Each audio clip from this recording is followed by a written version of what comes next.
Hello guys, welcome back to my YouTube channel बायोमेडिजी। तो बच्चों, प्रीवियस क्लास का वीडियो लेक्चर मैंने अपलोड किया था। तो उसमें एक दो बच्चों का मेरे पास में कमेंट आया जिसमें उन्हें वॉइस को लेकर के कोई इशू आ रहा है। तो बच्चों, मैं आप लोग को बता दूं कि एक दो ऐसे टेक्निकल इश्यूज हैं जिन पर कि हम ऑलरेडी वर्क कर रहे हैं और जितना जल्दी पॉसिबल हो पाएगा उतना जल्दी हम इन सारे इश्यूज को सॉल्व करने की कोशिश करेंगे। और अभी बच्चों, जो हमने लेक्चर सीरीज जो स्टार्ट की है जिसमें कि हमने क्लास 12th बायोलॉजी का 5th chapter that is principles of inheritance and variation start किया है, जिसका एक वीडियो मैं ऑलरेडी अपलोड कर चुका हूं। तो आप में से बच्चों जिसने भी वो वीडियो ना देखा हो तो प्लीज आप जाकर के सबसे पहले वो वीडियो देखें, क्योंकि जब तक आप उस वीडियो को नहीं देखेंगे तब तक आप आगे के लेक्चर से कनेक्ट नहीं हो पाएंगे। ठीक है, तो बच्चों स्टार्ट करते हैं हम आज का अपना लेक्चर। और स्टार्ट करने से पहले बच्चों हम एक बार एक क्विक रिवीजन कर लेते हैं जो भी हमने अभी तक पढ़ा। तो बच्चों, हमने एक तरफ जहां पर हमने देखा कि जेनेटिक्स को हम किस तरह से ह्यूमन वेलफेयर के लिए ज्यादा से ज्यादा यूज कर रहे हैं, किस तरह से हम जेनेटिकली मॉडिफाइड ऑर्गेनिज्म के एग्जाम्पल्स को लेकर के हमने डिस्कस किया। और वहीं दूसरी तरफ हमने ये देखा कि जो साइंटिस्ट मेंडल, जो कि फादर ऑफ जेनेटिक्स भी जिनको हम बोलते हैं, तो उन्होंने किस तरह से पाइसम सटाइवम पर 6 इयर्स तक वर्क किया। हालांकि उनका वर्क उस टाइम पर रिकॉग्नाइज किन्हीं रीजंस की वजह से नहीं हो पाया। और इसके बाद में 3 साइंटिस्ट। अब बच्चों यहीं पर आपको क्या करना होगा कि आपको वीडियो पॉज करना है। वीडियो पॉज करने के बाद में आपको उन तीनों साइंटिस्ट के नाम जो है वो एक बार रिकॉल करना है। ठीक है, तो इसके बाद में फिर क्या हुआ कि उनका वर्क जो था वो प्रॉपर तरीके से रिकॉग्नाइज हुआ। और क्योंकि मेंडल ने इतने प्रिसाइज्ड वे में अपना रिसर्च वर्क किया हुआ था कि उनका वर्क आज भी हम उनके लॉस को ही फॉलो करते हैं, जेनेटिक्स में उन्हीं के लॉस को ही हम फॉलो करते हैं। ठीक है बच्चों, तो इतना कुछ हमने प्रीवियस लेक्चर में डिस्कस किया हुआ था। और आज का जो हमारा लेक्चर रहेगा बच्चों वो 2 चीजों पर रहेगा। एक तो हमारा जो एक क्वेश्चन है कि मेंडल ने सिर्फ पी प्लांट को ही क्यों सिलेक्ट किया। वो चाहते तो कोई और भी प्लांट ले सकते थे, है ना भाई। रोज ले सकते थे, चाइना रोज ले सकते थे, बहुत सारे प्लांट्स हैं, वो कोई भी प्लांट ले सकते थे। बट उन्होंने सिर्फ पी प्लांट को ही क्यों लिया। उसमें कौन कौन सी ऐसी खूबियां थी, कौन कौन सी ऐसी खासियत थी जिसकी वजह से उन्होंने पी प्लांट को ही लिया, है ना। और दूसरा चीज हम देखेंगे जेनेटिक्स के कुछ ऐसे टर्म्स जिनको कि जानना बहुत जरूरी है, क्योंकि जेनेटिक्स की अपनी एक अलग टर्मिनोलॉजी होती है। तो उस टर्मिनोलॉजी को समझना बहुत ज्यादा जरूरी है अगर हमें जेनेटिक्स को आगे समझना है। ठीक है, तो बच्चे स्टार्ट करते हैं हम अपने क्वेश्चन से, जो कि हमारा क्वेश्चन है कि why Mendel chose only the Pisum sativum. Okay, तो बच्चों हमारा क्वेश्चन है व्हाई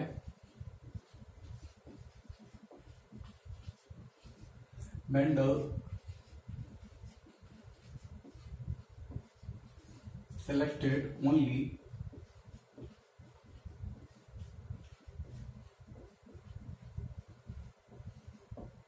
पाइसम सेटाइवम। ठीक है, तो मेंडल ने पाइसम सेटाइवम यानी पी प्लांट को ही क्यों सेलेक्ट किया। तो बच्चों इसके कुछ रीजंस हैं। ठीक, सबसे पहले अगर हम रीजन की बात करें तो जो पी प्लांट है बच्चों, पी प्लांट का लाइफ साइकिल जो है वो बहुत ही शॉर्ट लाइफ साइकिल होता है, यानी अप्रॉक्स 4 to 5 मंथ की ही उसकी लाइफ साइकिल होती है। तो बच्चों इससे क्या हुआ कि हमें बहुत ज्यादा वेट नहीं करना पड़ता है। अगर सपोज किसी प्लांट की लाइफ साइकिल 1 ईयर या 2 ईयर होती तो हमें उतना ही ज्यादा वेट करना पड़ता है ना। लेकिन इस पी प्लांट की एक जो खासियत है वो ये है कि इसका जो लाइफ साइकिल है, जो लाइफ स्पैन है उसका 3 to 4 मंथ्स का ही है। तो इसमें हमें बहुत ज्यादा वेट नहीं करना पड़ता है और कम टाइम में हम ज्यादा से ज्यादा सैंपल कलेक्शन कर सकते हैं। ठीक है, तो एक तो इसका जो प्लस पॉइंट था वो ये था कि the life cycle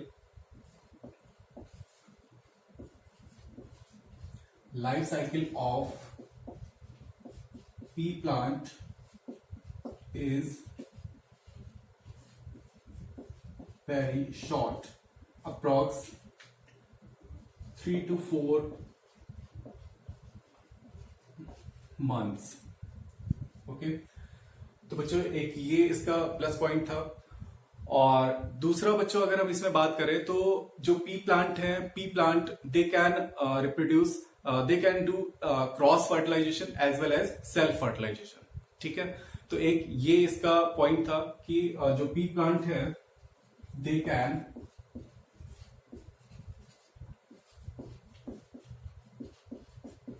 do cross fertilization as well as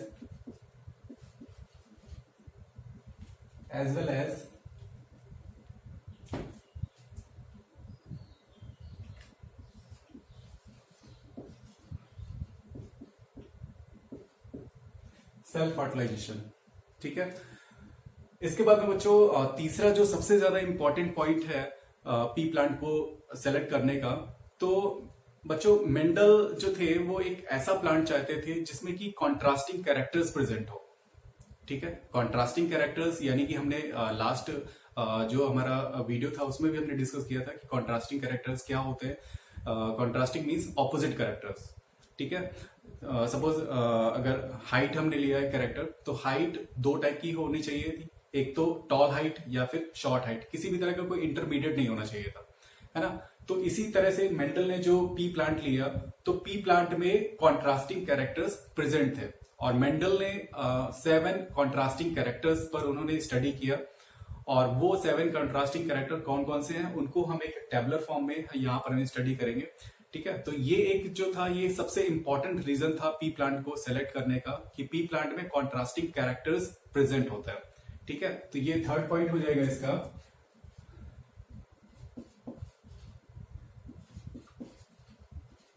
P plant is having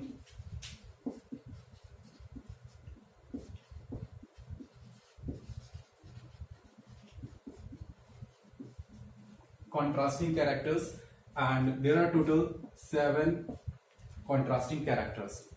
ठीक है बच्चों, अब हम इसमें क्या करेंगे, हम इसमें टेबल के फॉर्म में इसको हम लर्न करेंगे और ये टेबल जो है आपको बहुत अच्छी तरीके से लर्न करनी है क्योंकि इसमें आपसे क्वेश्चंस पूछे जाएंगे और आपको क्वेश्चंस में ये नहीं बताया जाएगा कि इसमें कौन सा ट्रेट डोमिनेंट होता है और कौन सा रेसेसिव होता है। ये आपको लर्न करना होगा एग्जाम के पॉइंट ऑफ व्यू से। ठीक है बच्चों, तो अब हम देखते हैं यहाँ पर टेबल जो है हमारी, तो यहां पर हम लेते हैं कैरेक्टर्स एंड डोमिनेंट रेसेसिव। ठीक है बच्चों, सबसे पहला जो कैरेक्टर हम यहां पर लेते हैं दैट इज हाइट। ठीक है बच्चों, हाइट हमने यहां पर कैरेक्टर लिया। अब हाइट जो है ये दो टाइप की, जैसा कि हमने बात किया यहां पर ये कॉन्ट्रास्टिंग कैरेक्टर्स है। तो कॉन्ट्रास्टिंग कैरेक्टर्स में हाइट अगर हमने लिया तो हाइट यहां पर दो टाइप की हो सकती है, या तो प्लांट जो है वो टॉल हाइट होगा या फिर शॉर्ट, या फिर हम इसको ड्वार्फ भी बोलते हैं, जेनेटिक्स के टर्म में इसको ड्वार्फ बोलते हैं। तो दो टाइप की हाइट हो सकती है यहाँ पर height, whether the tall and short और ड्वार्फ। ठीक है बच्चों, टॉल क्या है, टॉल डोमिनेंट कैरेक्टर है और शॉर्ट या ड्वार्फ जो है ये रेसेसिव कैरेक्टर है। ठीक है बच्चों, इसके बाद में जो यहां पर सेकंड कैरेक्टर जो लिया वो था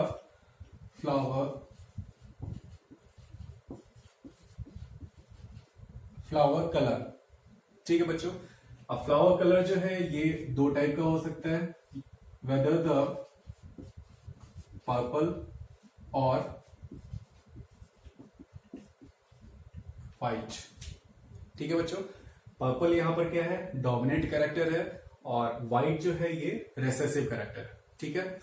इसके बाद में जो थर्ड मेंडल ने कॉन्ट्रास्टिंग कैरेक्टर लिया दैट वाज द फ्लावर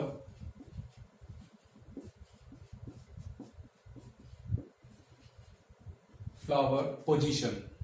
ठीक है बच्चों, अब फ्लावर पोजीशन जो है यहाँ पर फ्लावर की जो पोजीशन है ये भी दो टाइप के इसमें कैरेक्टर इसमें ट्रेट हो सकते हैं। एक तो फ्लावर पोजीशन जो है डोमिनेंट में अगर हम देखें तो यहाँ पर एक्सियल हो सकता है और रेसेसिव में टर्मिनल। ठीक है बच्चों, तो एक्सियल क्या है, एक्सियल यहाँ पर डोमिनेंट ट्रेट है और टर्मिनल जो है ये रेसेसिव है। ठीक है। इसके बाद में बच्चों यहाँ पर जो इन्होंने फोर्थ जो कॉन्ट्रास्टिंग कैरेक्टर लिया दैट वाज द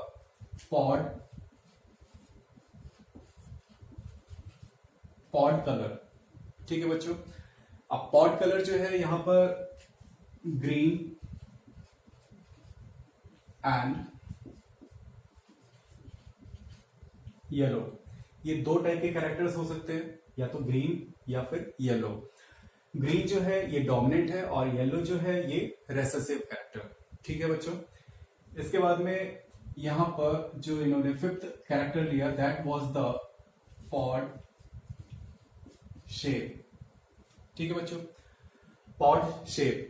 तो पॉड शेप जो है यहां पर ये भी दो टाइप से हो सकता है, डोमिनेंट और रेसेसिव के बेसिस पर। तो यहां पर जो डोमिनेंट कैरेक्टर यहां पर आएगा that is the inflated and the recessive is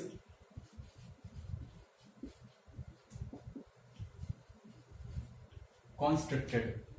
ठीक है बच्चों, इन्फ्लेटेड का यहां पर बच्चों मतलब हुआ inflated means like this and constricted means इस तरह से शेप होगा कॉन्स्ट्रिक्टेड में। ठीक है बच्चों, तो ये character first, second, third, fourth, fifth and sixth character was the seed colour. ठीक है बच्चों, सीड कलर। सीड कलर की अगर हम बात करें बच्चों तो यहां पर भी ये दो कलर, दो टाइप के सीड हो सकते हैं कलर। इसका जो है एक तो डोमिनेंट में अगर हम देखें तो यहाँ पर येलो कलर, और रेसेसिव में अगर हम यहाँ पर देखें तो ग्रीन कलर। ठीक है बच्चों, तो येलो यहां पर क्या होगा, यहां पर ये डोमिनेंट होगा और ग्रीन जो है ये रेसेसिव होगा सीड के रिस्पेक्ट में। अब अगर यहाँ पर पॉड की कलर के रिस्पेक्ट में अगर आप देखेंगे तो यहाँ पर ग्रीन जो होगा वो कैसा है, डोमिनेंट है। यहाँ पर ध्यान देने वाली बात यही है कि जो पॉड का अगर हम कलर की बात करेंगे तो पॉड के कलर में ग्रीन क्या है, वो डोमिनेंट है। बट अगर सीड के कलर की बात अगर हम करेंगे तो सीड के कलर में क्या है, यहाँ पर ग्रीन जो है वो रेसेसिव है। ये आपको याद रखना है इस तरह से। ठीक है बच्चों, इसके बाद में जो लास्ट इन्होंने कैरेक्टर लिया that was the seed shape. ठीक है बच्चों, सीड शेप। तो सीड शेप जो है ये भी डोमिनेंट और रेसेसिव के बेसिस पर ये भी जो इसका दो टाइप के ये इसके शेप हो सकते हैं, वेदर द राउंड एंड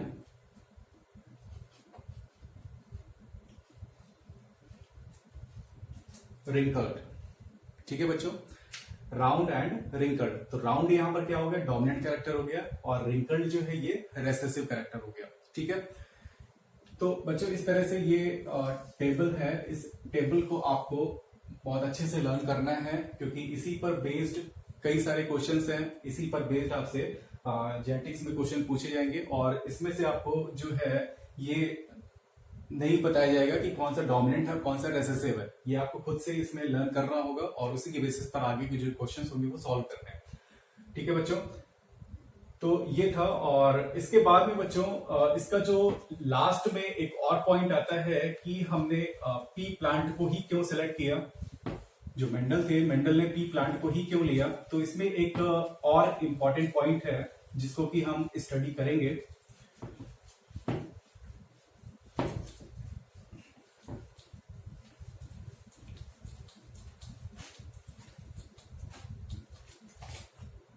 तो बच्चों यहां पर एक लास्ट पॉइंट है, I think it's a fourth point. तो बच्चों इसमें होता क्या है कि एक डॉर्मेंसी पीरियड होता है। किसी भी सीड का, कोई भी प्लांट होगा तो प्लांट के सीड का एक डॉर्मेंसी पीरियड होता है। And dormancy period is that period जिसमें कि प्लांट के जो सीड्स हैं वो जर्मिनेट नहीं कर सकते हैं। भले ही हम उनको कितना भी न्यूट्रिशन प्रोवाइड करें बट वो जर्मिनेट नहीं कर सकते हैं। इस टाइम पीरियड को हम बोलते हैं डॉर्मेंसी पीरियड। ठीक है बच्चों, तो जो पी प्लांट है, पी प्लांट के जो भी सीड्स होते हैं इनमें किसी भी तरह का कोई भी डॉर्मेंसी पीरियड नहीं होता। ठीक, तो इसका एक एडवांटेज क्या मिला मेंडल को कि मेंडल को सैंपल कलेक्शन के लिए या सीड को जर्मिनेट कराने के लिए बहुत ज्यादा टाइम, बहुत ज्यादा वेट नहीं करना होता था। ठीक है, तो एक ये जो था, एक ये भी इंपॉर्टेंट इसका एक प्लस पॉइंट था because P seeds of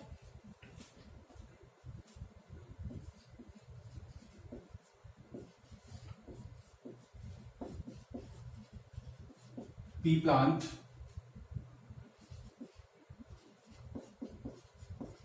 do not show dormancy. ठीक है बच्चों, तो जो पी प्लांट के जो सीड्स हैं वो किसी भी तरह का डॉर्मेंसी पीरियड जो है वो शो नहीं करते हैं। तो इसका एक एडवांटेज मेंडल को मिला कि मेंडल को सीड्स को जर्मिनेट कराने के लिए बहुत ज्यादा वेट नहीं करना पड़ता था। ठीक है, सीड जो थे वो आसानी से जर्मिनेट कर जाते थे। तो बच्चों ये कुछ ऐसे पॉइंट्स थे जिनकी वजह से मेंडल ने सिर्फ और सिर्फ पी प्लांट को ही सेलेक्ट किया अपने एक्सपेरिमेंट के लिए। ठीक है, तो बच्चों यहां तक अगर किसी को भी कोई भी डाउट है, अभी तक जितना भी मैंने पढ़ाया तो उसमें अगर किसी को भी कहीं पर भी कोई डाउट आ रहा है तो प्लीज आप कमेंट सेक्शन में जाकर के आप अपना जो क्वेश्चन है उसे पुटअप कर सकते हैं। ठीक है बच्चों, क्योंकि आपको हर एक सेंटेंस हर एक जो कॉन्सेप्ट है उसका क्लियर होना बहुत ज्यादा जरूरी है, क्योंकि जब तक आपको कोई भी सेंटेंस समझ में नहीं आएगा तब तक आप आगे का, क्योंकि बच्चों देखो जेनेटिक्स जो है ना, जेनेटिक्स में थोड़ा सा इसको कॉम्प्लिकेटेड, इसको बच्चे समझते हैं बट इतना कॉम्प्लिकेटेड ये है नहीं। ठीक है, आपको अगर जेनेटिक्स के हर एक टर्म्स के बारे में अच्छे से क्लियरेंस होगा तो आप इसको बहुत इजी वे में इसको समझ सकते हो। ठीक है, तो इसलिए आपको कहीं पर भी अगर कोई भी डाउट आता है, किसी भी सेंटेंस में, किसी भी कॉन्सेप्ट में कोई भी डाउट आता है, तो प्लीज आप कमेंट सेक्शन में जाकर के इसको आप अपना क्वेश्चन जो है वो आप वहां पर जाकर के पुटअप कर सकते हैं। ठीक है बच्चों, तो बच्चों अब इसके बाद में जो हमारा नेक्स्ट टॉपिक है, जैसा कि हमने बताया कि यहाँ पर कुछ ऐसे टर्म्स होते हैं जेनेटिक्स में जिनको की समझना, जिनको की क्लियर करना बहुत ज्यादा जरूरी है। ठीक है बच्चों, तो इसी में से टर्मिनोलॉजी में ही हम बात करते हैं मेंडल के जो ये जो टर्म्स हैं जेनेटिक्स में, तो कौन कौन से टर्म्स हैं। तो इसमें हम टर्मिनोलॉजी देखते हैं, टर्मिनोलॉजी ऑफ जेनेटिक्स। ठीक है बच्चों, जेनेटिक्स की टर्मिनोलॉजी, इसमें सबसे पहला जो है दैट इज जीन। बच्चों जीन क्या होता है, यहीं पर वीडियो पॉज करेंगे आप। वीडियो पॉज करने के बाद में जीन को मैंने प्रीवियस क्लास में भी बताया हुआ है कि जीन क्या होता है, उसको आप एक बार रिकॉल करेंगे। ठीक है, अभी के लिए फिलहाल तो यहां पर मैं बताता हूं जीन जो है, gene it is the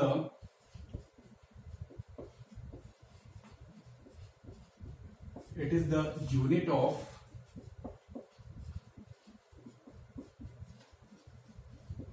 inheritance. ठीक है बच्चों, it is the unit of inheritance, यानी कि जो भी कैरेक्टर्स जो ट्रांसफर होते हैं parent to their offsprings, जो भी characters generation to generation transfer होते हैं, तो इसे आप इस तरह से समझ सकते हैं कि वो कैरेक्टर्स जो ट्रांसफर होते हैं वो जीन के थ्रू ही ट्रांसफर होते हैं। तो इसीलिए हमने इसको बोला it is the unit of inheritance. ठीक है बच्चों, और इसे हम मॉलिक्यूलर के बेसिस पर भी इसे हम समझ सकते हैं कि मॉलिक्यूलर के बेसिस पर जीन को हम किस तरह से एक्सप्लेन करेंगे। तो मॉलिक्यूलर के बेसिस पर अगर हम इसमें देखें तो इसे हम बोल सकते हैं it is the functional unit of DNA. ठीक है बच्चों, इट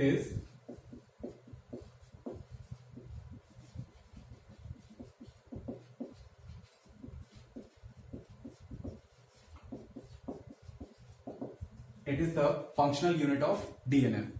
ठीक है बच्चों, अच्छा अब एक चीज मैंने आपको लास्ट टर्म पे बताई थी, मैंने आपको बताया था कि ये जो जीन टर्म है ये किसने दिया था, कौन से साइंटिस्ट ने ये जीन टर्म दिया था।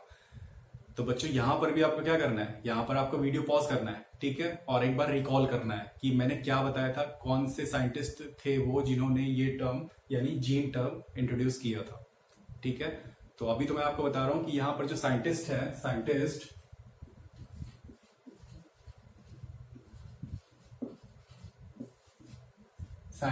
जोहानसन। ठीक है, तो साइंटिस्ट जोहानसन जो है इन्होंने जो जीन टर्म है ये इंट्रोड्यूस किया था। और मैंने आपको ये भी बताया था कि मेंडल ने इस जीन टर्म की जगह पर कौन सा टर्म यूज किया था, बता सकते हैं आप। ठीक है, आप वीडियो पॉज करेंगे, वीडियो पॉज करके ही आप बताएंगे, अभी तो फिलहाल नहीं बता पाएंगे। तो इसको जो जीन मेंडल जो थे, मेंडल ने जीन की जगह पर यहाँ पर जो टर्म दिया था दैट वाज द फैक्टर। याद आया? तो यहां पर मेंडल ने जो टर्म दिया था जीन की जगह पर, वो टर्म था फैक्टर। ठीक है बच्चों, तो ये था जीन के बारे में। अब हम बात कर लेते हैं बच्चों नेक्स्ट जो इसमें टर्म आता है, नेक्स्ट टर्म है एलिल्स। ठीक है बच्चों, तो ये एलिल्स क्या होते हैं? तो बच्चों एलिल्स जो है these are the alternative forms of genes. ठीक है, जीन के जितने भी फॉर्म्स होते हैं उनको हम बोलते हैं एलिल्स। और normally most of the cases में जो जीन्स के फॉर्म्स होते हैं वो दो ही फॉर्म होते हैं। ठीक है, वेदर द डोमिनेंट और रेसेसिव, दो ही तो फॉर्म होते हैं। बट कुछ ऐसे एग्जाम्पल्स हम देखेंगे आगे, जब हम चैप्टर में आगे बढ़ेंगे तो उसमें हम कुछ ऐसे एग्जाम्पल्स देखेंगे जिसमें कि एक जीन के एक से ज्यादा फॉर्म होते हैं, यानी उसको हम मल्टीपल एलील बोलते हैं। ठीक है, फॉर एग्जाम्पल ब्लड ग्रुप। तो ब्लड ग्रुप के बारे में जब हम पढ़ेंगे कि ब्लड ग्रुप का इनहेरिटेंस पैटर्न किस तरह से होता है, ब्लड ग्रुप किस तरह से डिटरमाइन होता है पर्सन टू पर्सन, तो उसमें हम इस मल्टीपल एलील का केस पढ़ेंगे वहां पर। तो अभी फिलहाल हम यहाँ पर देखते हैं एलिल्स जो है जनरली वो टू ही होते हैं, डोमिनेंट और रेसेसिव। ठीक है, तो यहां पर एलिल्स क्या है? These are the forms of gene. ठीक है, दो होते हैं, वेदर द डोमिनेंट और रेसेसिव। लेट्स से यहां पर हमने लिया हाइट हमने एक ट्रेट लिया, ट्रेट या फिर हम इसको कैरेक्टर भी बोलते हैं। तो हाइट डोमिनेंट है अगर यहां पर, तो हाइट क्या होगी? हाइट यहां पर टॉल को हम रिप्रेजेंट करते हैं कैपिटल टी से, और दूसरा जो यहां पर जो रेसेसिव होगा वो क्या होगा? Small T. ठीक है, इस तरह से हम इसको रिप्रेजेंट करते हैं। तो ये हो गए एलिल्स। ठीक है, इसके बाद में बच्चों यहां पर जो नेक्स्ट टर्म आता है दैट इज होमोजाइगस। ठीक है,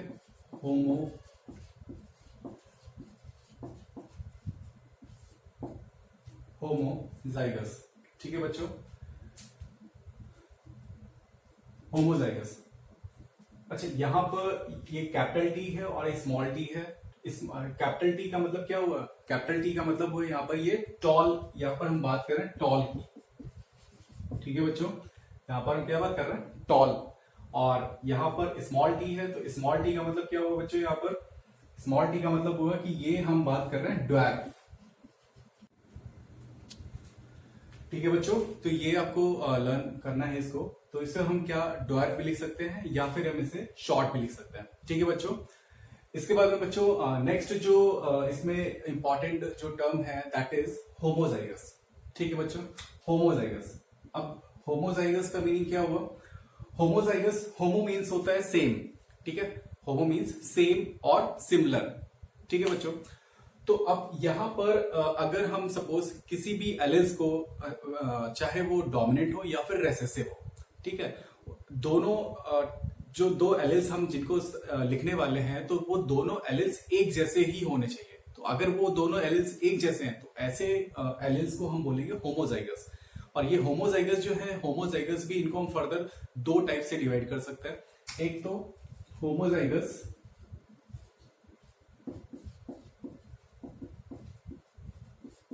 dominant and second one may be recessive।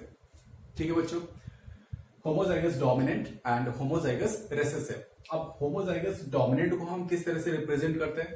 तो होमोजाइगस अगर डोमिनेंट हमें लिखना होगा तो हम इसे लिखेंगे capital T and capital T. ठीक है बच्चों, और अगर हमें लिखना होगा होमोजाइगस रेसेसिव तो होमोजाइगस रेसेसिव को हम लिखेंगे स्मॉल टी स्मॉल टी। ठीक है बच्चों, तो ये हो गया homozygous dominant and homozygous recessive. ठीक है, इसके बाद में नेक्स्ट जो टर्म आता है दैट इज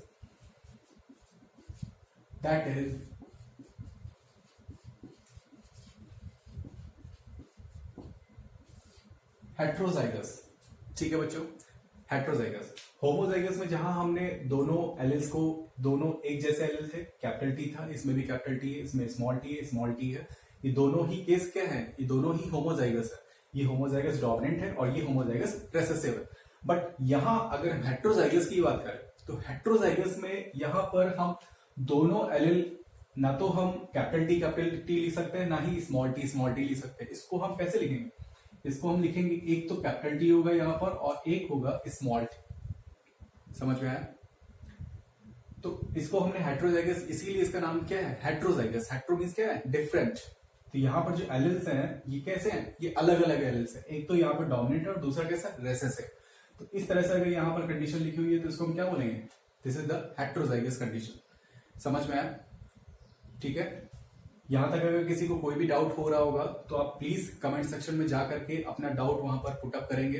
ठीक है। कोई भी जो भी क्वेरी होगी आपकी, कोई भी क्वेश्चन होगा तो आप वहां पर जाकर के प्लीज आप जाकर के वहां पर क्वेश्चन जाकर के वहां पर पूछेंगे, क्योंकि हर स्टेप का क्लियर होना बहुत जरूरी है। मैं फिर से एक बार ये बात कह रहा हूं आपसे कि हर यहाँ पर जेनेटिक्स एक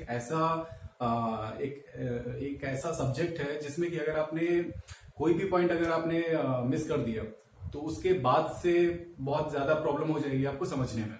ठीक है। इसलिए मैं बार बार कह रहा हूं आपसे कि ये जो भी टर्म्स हैं, अगर आपको कहीं पर भी कोई भी डाउट हो रहा है तो आप प्लीज वहां पर जाकर के और ये क्वेश्चन पूछे।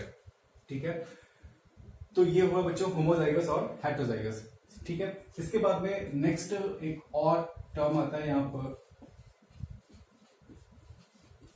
Phenotype and genotype. ठीक है। Phenotype and genotype.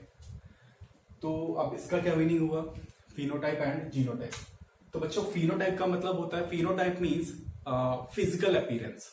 ठीक है। यानी बाहर से जो उसका अपीयरेंस है फिजिकली, वो देखने में किस तरह का लग रहा है प्लांट, इसको हम बोलेंगे फिनोटाइप। यानी एक्सटर्नल अपीयरेंस भी हम इसको बोल सकते हैं। ठीक है। तो इसको ये हो गया, फिनोटाइप मींस फिजिकल और एक्सटर्नल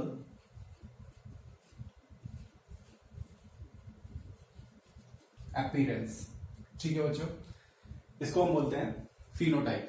और जीनोटाइप क्या होता है, जीनोटाइप मींस जेनेटिक मेकअप। ठीक है। यानी जो प्लांट है उसका जेनेटिक मेकअप किस तरह का है, इसको हम बोलेंगे जीनोटाइप। सो जेनेटिक मेकअप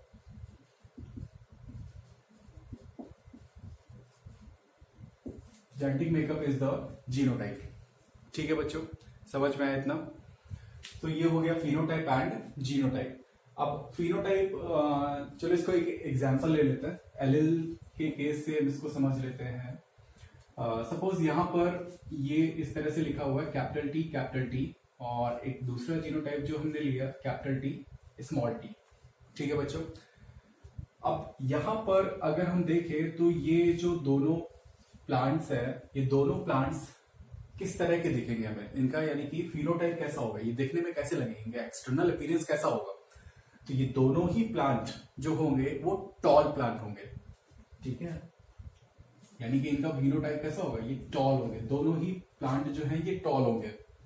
ठीक। और इनका लेकिन जीनोटाइप तो इनका दोनों का अलग अलग है ना। एक का तो जीनोटाइप आप देख रहे हैं कैपिटल टी है और दूसरा जो है वो कैपिटल टी स्मॉल टी है ना।